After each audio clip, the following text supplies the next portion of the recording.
Welcome back to Food, Nutrition, and Exercise Part 3. So we left off talking about meat, beans, and nuts. So most meat and poultry choices should be lean or low fat. So another thing to keep in mind is that some meats do have a lot of fat, so that's not good for your body to consume a lot of fat. So just be cautious of that. Fish, nuts, and seeds contain healthy oils, so choose these foods frequently instead of meat or poultry. Beef, lamb, pork, chicken, turkey, fish, tuna, crawfish, crabs, shrimps, eggs, beans, nuts, and sunflower seeds are some examples of foods in the meat group, and you should be eating at least 5.5 ounces every day. All right, proteins. So this is what you get from your meat, from eating meat, and there's other foods too that have protein in it. So it's the second most abundant substance in humans. It's key to every cell, antibodies, enzymes, and hormones. So that's why we need meat. Also, like if you're like working out a lot, it helps to build muscle. So a lot of people have emphasized on having protein in your diet for it. It also helps to transport oxygen and nutrition. So that's that's important why we need protein in our diet. Role in developing and repairing bones, muscle, skin. It's vital for human life. May need additional protein in fighting off infections or recovering from surgery or blood loss or recovery from burns. So it's also important to have protein too for recovery reasons as well.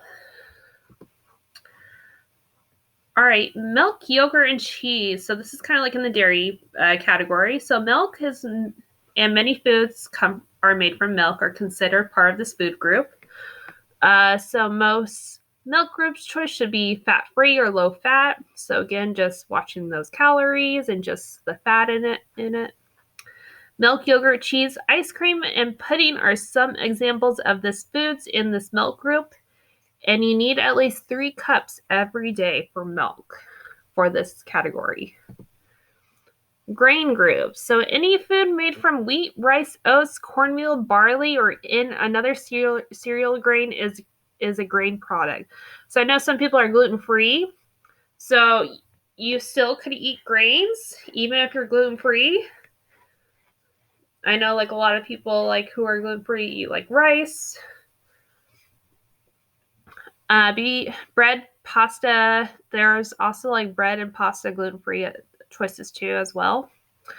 Oatmeal, breakfast cereals, tortillas, popcorn, crackers, pretzels, noodles, and grits are some examples of food in this grain group. And you should eat at least 6 ounces every day. All right, carbohydrates. So this is best for fuel. So provide energy quickly and efficiently. There are 2 types of carbohydrates. So there's the simple sugars. So that's kind of the glucose. It's most common for fructose, found in fruits and berries, sucrose, which is source including granulated sugar, milk, and milk products. So these are the simple sugars.